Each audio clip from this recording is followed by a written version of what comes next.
Olá, boa noite. As polícias do Espírito Santo e de Minas Gerais prenderam 2 advogadas suspeitas de envolvimento com organizações criminosas que atuam no tráfico de drogas nos 2 estados. A Operação Mineira cumpriu 4 mandados de prisão preventiva e 6 de busca e apreensão. 2 advogadas foram detidas, uma em Vitória e outra na Serra. Elas teriam participação numa organização criminosa envolvida com o tráfico de drogas em Minas Gerais. O criminoso tem uma única alternativa para manter de dentro da prisão a sua comunicação com o mundo exterior. A única alternativa que sobra às organizações criminosas é a cooptação de advogados, que são os únicos que podem ingressar a qualquer hora do dia e da noite em unidades prisionais, independentemente de revista.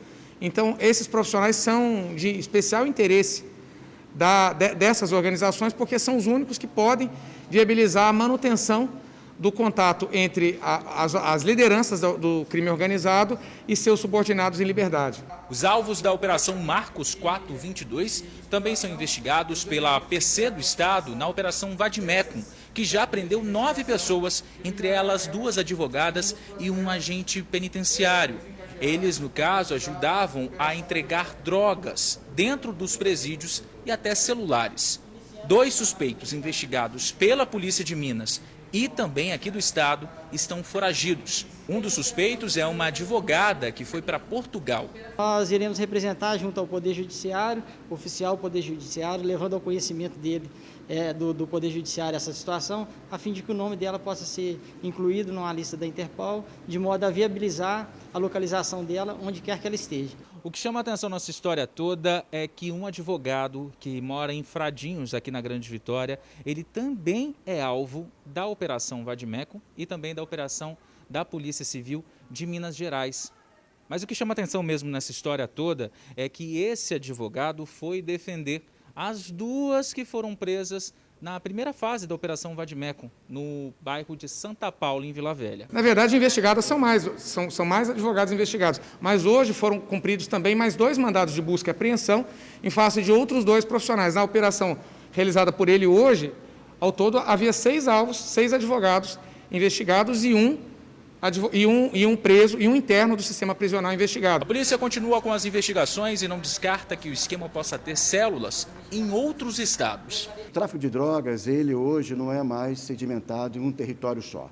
Ele ocupa todo o território nacional. Por isso que as polícias civis, elas se falam, trocam informações e agem em conjunto. Muitas vezes nós vamos para fora e recebemos colegas de fora. Então, o tráfico de drogas está organizado, nós também temos que nos organizar para fazer esse enfrentamento de igual tamanho. Okay?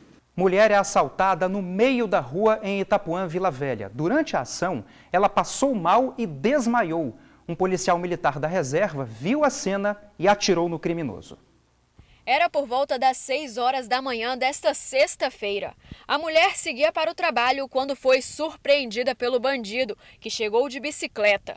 O susto e o medo foram tão fortes que a mulher passou mal e desmaiou no meio da rua. Ela ficou ali por alguns minutos até que uma mulher de moto parou e socorreu a vítima. Logo, algumas pessoas se aproximaram e ajudaram a mulher a se recuperar. Durante a ação, que durou cerca de 5 segundos, um policial militar aposentado passou e viu quando tudo aconteceu. Ele seguiu o criminoso por alguns metros e, quando o abordou, o jovem reagiu. Nesse momento, o policial sacou a arma e atirou. O tiro atingiu as costas do criminoso, identificado como Breno. Ele foi levado para o hospital. Já a vítima e o policial militar aposentado foram para a delegacia prestar depoimentos. Quando chegaram lá, encontraram uma jovem que também tinha sido vítima do Breno. Só vi na calçada a bicicleta chegando perto de mim, ele falou, perdeu, tirou a arma, destravou a arma e apontou para mim.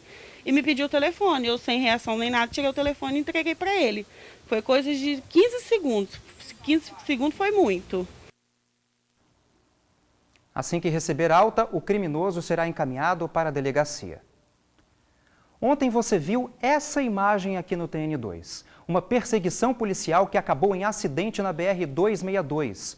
Um dos suspeitos, que estava foragido, foi preso. Ele estava com outros criminosos que tentavam trazer para o Espírito Santo quase 400 quilos de maconha. A droga estava na carroceria de uma picape. O fugitivo foi encontrado numa padaria em Viana. Ele confessou que participou do crime dando suporte em outro carro. O veículo dava proteção para o motorista que transportava a maconha. O homem foi detido e encaminhado para a delegacia de Cobilândia, em Vila Velha. Os outros 2 comparsas envolvidos no transporte da droga já estavam presos. Foram presos 2 suspeitos de matar um casal no bairro Nova Palestina, em Vitória. O crime aconteceu em julho deste ano. A motivação seria uma retaliação. O primo da mulher assassinada teria roubado traficantes do bairro Resistência. Na casa de um dos suspeitos, a polícia encontrou todo esse material: maconha, êxtase, mais de 580 pinos de cocaína, dinheiro, munição e até uma arma de brinquedo. Foi no bairro Resistência, aqui na capital. Eles estavam atrás de 2 suspeitos de um duplo homicídio que aconteceu no mês de julho em Nova Palestina, também em Vitória. Na época, a nossa equipe acompanhou a história. Um casal foi baleado diversas vezes em uma casa abandonada. A perícia teve dificuldade para poder retirar os corpos por conta do acesso ao local. Hoje, a delegada responsável pelo Departamento de Homicídios e Proteção à Mulher revelou que a morte do casal seria uma retaliação. É que o primo da mulher assassinada teria roubado os traficantes do bairro Resistência. Quando a gente começou a investigar, já foram chegando informações de que tinha havido uma subtração de uma submetralhadora de calibre 12 e de dinheiro do tráfico de drogas ali de Resistência. E essa teria sido a motivação para que as vítimas tivessem sido executadas em Nova Palestina. 3 dias após a morte do casal, os traficantes mataram o jovem que roubou a submetralhadora e o dinheiro. A polícia chegou a avisar ao pai do rapaz que ele corria risco. Como ele era parente da vítima do sexo feminino, a gente entrou em contato e ouviu familiares dela.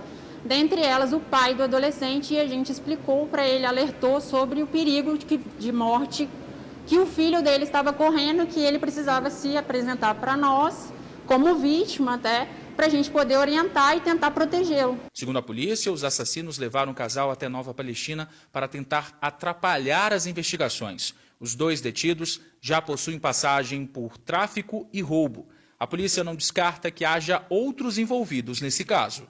Eles foram executados em Nova Palestina e nós acreditamos que fizeram isso justamente para desviar o foco das investigações, para que a gente não conseguisse chegar de que eram os traficantes mesmo, oriundos do bairro Resistência, que tinham efetuado o crime. Os 2 já têm passagem pela polícia, tanto por tráfico de drogas quanto por roubo, tanto que a gente encontrou numa das residências um simulacro, que muito provavelmente era usado na prática dos roubos.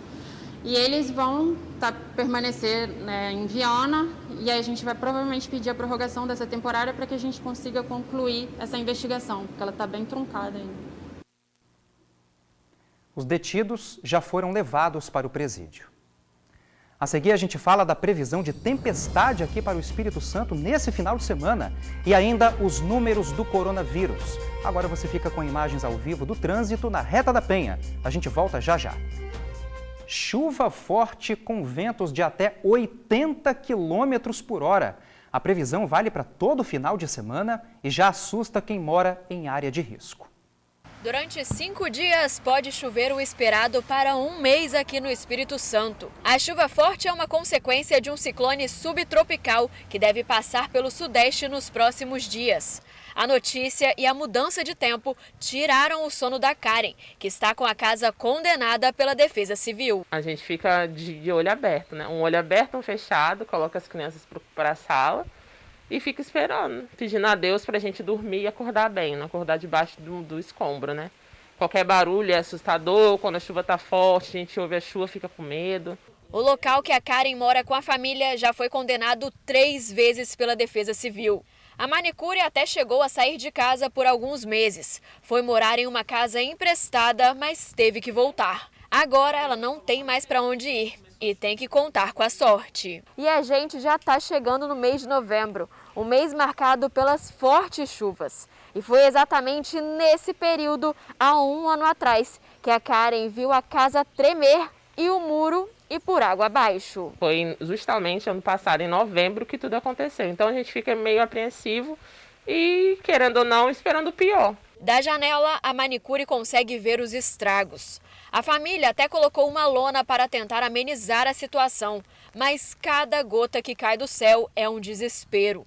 O local já tem rachaduras e o chão parece estar oco. No quarto da minha mãe, se você bater o pé, você ouve o oco embaixo, de tanto que a terra já desceu. Algumas áreas do Espírito Santo podem acumular mais de 100 milímetros por dia. Essa quantidade de água pode ocasionar alagamentos e deslizamentos. A recomendação para esses dias é que quem mora em áreas de risco tem que sair de casa. Você mora numa área de risco, você mora numa área de encosta, fique atento com o que está à sua volta. Existem alguns sinais na estrutura, por exemplo, estalos, estalidos na estrutura, que mostra para mim que ela está se movimentando, está tendo um rastejo no solo. Ou às vezes a porta e a janela pode perder o esquadro, Você não consegue fechar a porta, não consegue fechar a janela. Fique atento a isso, deixe a sua casa imediatamente. Apareceu rachaduras no solo, em volta da casa ou acima da sua casa, acima das instalações, também é um sinal importante e requer que você saia imediatamente desse local. Já para Karen, que não tem para onde ir com os 3 filhos, o jeito é torcer para que o pior não aconteça. Ninguém me ajudou e até agora não vai me ajudar. É pelo que eu estou vendo, Que coisa, né? O estado tem mais de 800 pontos identificados como áreas de risco mapeadas pela Defesa Civil Estadual. Em caso de emergência, a orientação é ligar para o 193. Vamos agora aos números do coronavírus aqui no Espírito Santo. Nas últimas 24 horas, foram registrados 1.094 novos casos e 6 mortes. Vamos ver os números no painel Covid-19 agora.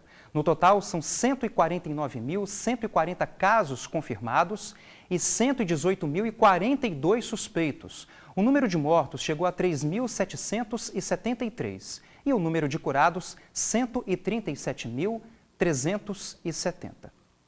E foi divulgado hoje pelo governador do estado um novo mapa de risco. Nesse novo mapa, apenas Ecoporanga está em risco moderado. Apesar disso, o governador afirmou que os números de testes positivos têm aumentado e que a procura por leitos em hospitais particulares também aumentou. Mas destacou que não estamos em uma segunda onda, O governador também voltou a falar sobre a polêmica da vacina contra a Covid-19. Vamos ver. A doença não está controlada, ela não está controlada. Essa semana foi uma semana forte de debate sobre vacinas. Eu espero que o governo federal, de fato, execute um plano de imunização, um plano nacional de imunização, de vacinação, que possa atender o mais rapidamente possível todos os brasileiros, desde que você tenha uma vacina segura, aprovada na Anvisa, aprovada no país de origem. No retorno do TN2, a gente mostra a história de uma menina que voltou para casa após ficar 6 anos internada. Agora você fica com imagens ao vivo do trânsito na Ponte de Camburi. É um instante só. Essa garotinha que aparece aqui no LED é a Ana. Ela finalmente foi liberada para voltar para casa após ficar quase 7 anos internada em um hospital em Vitória. E, é claro, foi recebida com muita festa pela família.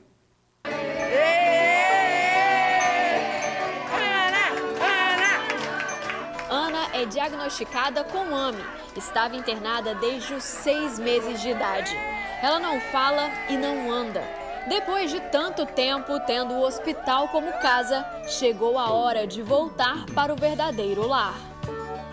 É um momento único, pra gente, Essa possibilidade dela estar dentro de casa, tendo esse convívio familiar, Sempre quando estava um, não estava outro. Aqui tá a tia, tá a avó, tá o pai, tá o irmão.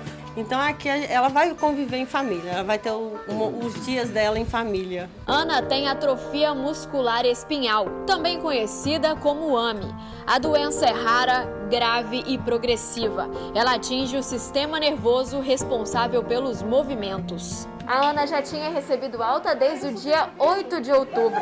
Só que só nessa sexta-feira, 15 dias depois, que ela conseguiu vir para casa. Isso porque a Prefeitura de Cariacica não tinha uma UTI móvel para fazer o deslocamento. A família contava as horas para esse momento. Todo o quarto e estrutura hospitalar necessária foram de doações e ajudas, até mesmo do próprio hospital. Ana ficou internada no hospital infantil até o início deste ano. Quando veio a pandemia, ela foi transferida para o Hospital da Polícia Militar. E agora, enfim, para casa. A gente, dentro do hospital, a gente presencia muita coisa. A gente aprende a sentir a dor do próximo. Então, não era porque eu estava ali com a minha filha que eu não sentia o que a mãe do lado estava sentindo também. A casa agora está completa. Ana Isabelle trouxe cor, alegria e amor para o lar. Através dos olhinhos, ela consegue expressar a emoção de estar de volta, cercada de muito amor e carinho. Ela é um exemplo de força, mas também de leveza.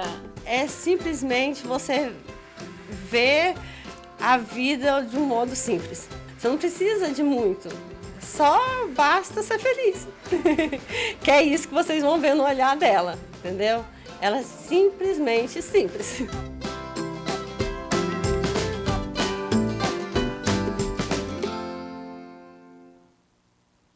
É isso aí, né? E olha, com certeza não há melhor remédio que o carinho da família, não é verdade? A Prefeitura de Cariacica disse que a transferência da Ana deveria ser realizada pelo SAMU e que já havia explicado à direção do hospital, já que o município não dispõe de ambulância avançada. E a gente fica por aqui. Eu te espero amanhã no TN1, viu? Excelente noite para você e até amanhã. Um abraço. Tchau, tchau.